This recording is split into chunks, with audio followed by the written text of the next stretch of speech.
사실 이 책이 기업에서 이제 인력 관리를 하는 그런 입장에서 했다라는 게 되게 의미가 있어요. 그런데 이게 사실은 기업이 마케팅을 위해서도 필요한 정보인 것 같고요.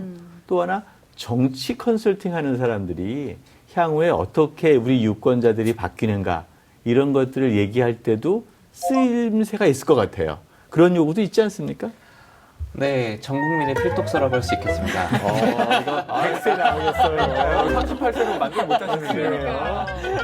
사실은 꼰대 혹은 기존의 조직에 대한 공격이 아니에요. 모든 세대는 자기의 합리적인 선택을 한다고 했잖아요. 그러니까 60년대, 70년대생 선배님들이 잘못된 선택을 한 게 아니에요. 거기에 가장 합리적인 그럼요. 선택을 한 네. 지금의 결과거든요. 근데 지금의 세대에서는 그게 합리적인 선택이 아니라는 거죠. 그러니까 저는 이제 문윤석 부장 판사님이 얘기하신 바뀐 건 세대가 아니다 시대다라는 것을 이제 차용을 했는데 네. 그 시대가 전체 바뀌어버린 거죠. 그 반대로는 회사에 충성을 안 하는 이유는 회사에서 먼저 뒤통수를 때렸기 때문이죠. 그렇죠. IMF 아니면 상시 구조조정 이런 것들이 이미 믿을 수 없는데 거기에 충성을 요구하려면 당연히 믿을 수가 없는 거죠. 하지만 겉으로는 믿는 척을 하긴 하죠. 왜냐하면 회사에서 계속 충성을 요구한다면 그렇죠. 믿는 척을 하지만 속마음은 믿지 않는다는 거예요. 그게 중요합니다. 그 90년생을 기업들이 이해해야 하는 이유, 90년대생을 중요하게 바라봐야 되는 이유 어떤 게 있을까요? 사실은 90년대생을 이해할 필요는 없습니다. 이 책이랑 너무 다른 것 같은데. 어떤 의미냐면 네. 네. 한 가지 조건이 있는 게 기존에 있었던 방식대로 이제 회사가 잘 되거나 네.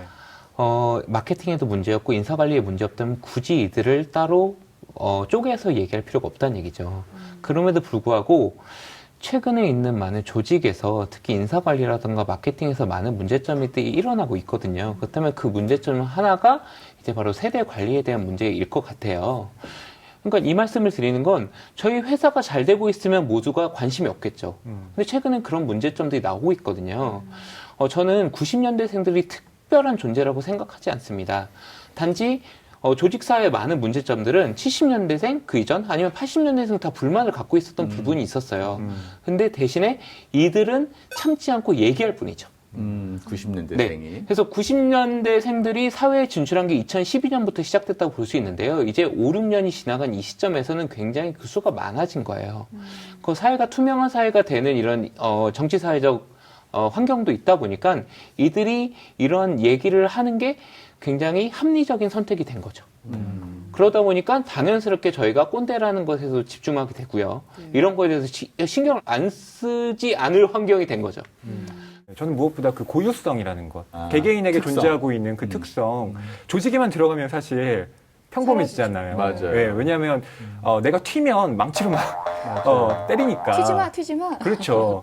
근데 그 창의성을 저는 좀 이렇게 키울 수 있는 방식이 우리가 계속 조직 문화라고 얘기하는데 공동체 문화라고 얘기를 하면 안 되는 걸까? 라는 생각을 좀 해봤어요. 그렇죠. 그러니까 회사가 공동체. 우리는 조직이 아니라 우리는 그냥 하나의 공동체야 라는 우리는 개개인들의 구성원을 다 맞아요. 하나의 원소로서 다 존중해. 나도 부장이지만 원소야 라고 얘기하는 이런 어떤 생각의 전환이야말로 어떻게 보면 맞아요. 예, 그 창의성에 전제되는 그런 개선이 아닐까 예, 좀 생각을 해보게 그렇죠. 돼요. 그러니까 모든 세대, 모든 연대생들은 다 고유의 특성이 있다라는 말에 적극적으로 동의하고요. 근데 특히 이제 90년생도 어떤 노동 문화의 변천이 있느냐 하면 우리가 처음으로 이제 52시간 근무제를 경험하는 세대가 될 것 같아요. 과거의 세대는 월화수목 금금금이라고 해서 7일 노동 세대가 있었고요. 그 다음에 토요일 날 오전 근무하는 세대가 있었죠.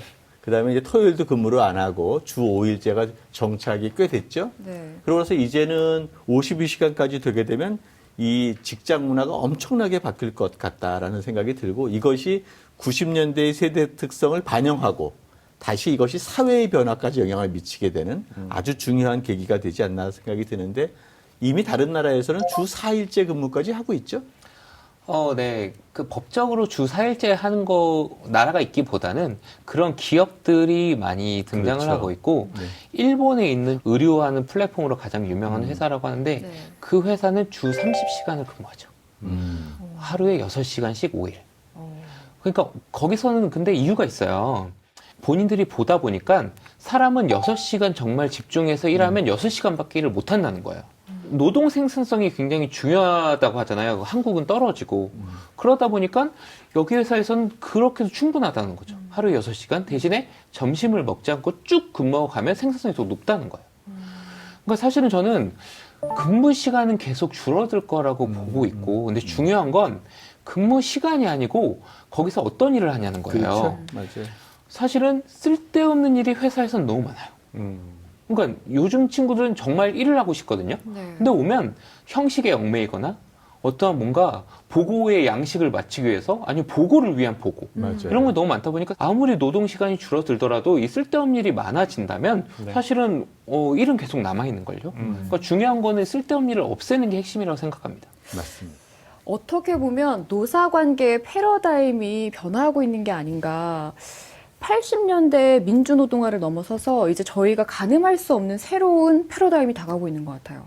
그 패러다임 중에 하나가 사실은 우석훈 선생님의 신작인 민주주의는 회사 문 앞에서 네. 멈춘다에서 나왔던 직장 민주주의가 있어요. 저희도 한번 그 얘기를 했었죠? 다뤘었는데 네. 그 내용을 보면 사실은 출근이 덜 힘든 회사를 만들고자 하는 그 정도면 괜찮다는 얘기가 있는데 사실은 현대 사회에서는 회사가 어떤 악의 조건으로 된 것 같아요. 회사 가기 싫고 회사 가면 지옥이고 가면 이제 너무 이제 스트레스 받아서 잠도 못 자고 이런 건데 사실은 회사는 그런 존재는 아니라고 전 판단하거든요. 왜냐하면 어떠한 일을 할 때 협력이 필요하다고 생각하는데 그 협력을 가장 효율적으로 할 수 있는 게 사실은 회사라는 조직이라고 생각을 해요.